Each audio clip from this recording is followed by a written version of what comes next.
6 of RA 10175. You have the right to remain silent. Anything you say may be used against you.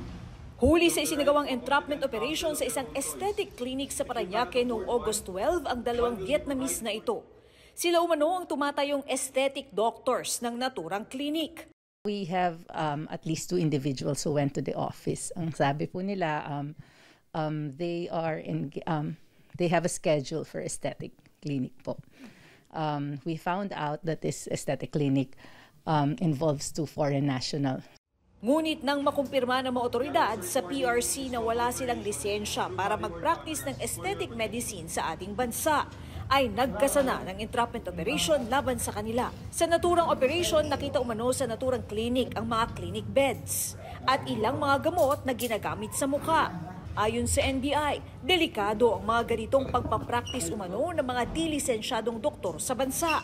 The fact that we could not check if they are really doctors, hindi tayo sigurado kung yung mga procedures na ginagawa nila at yung mga gamit na ginagamit for these procedures are approved by the FDA or other Filipino associations.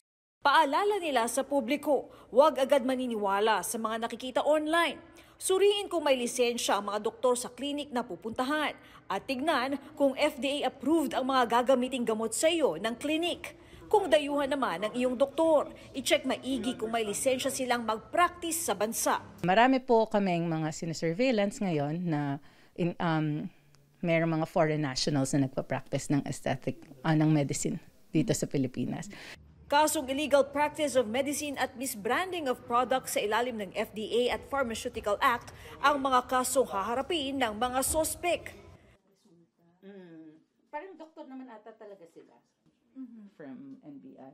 So parang sila din talaga magpapayag ka na sa ganyan ka ihihiga. Section 6 of RA 10175.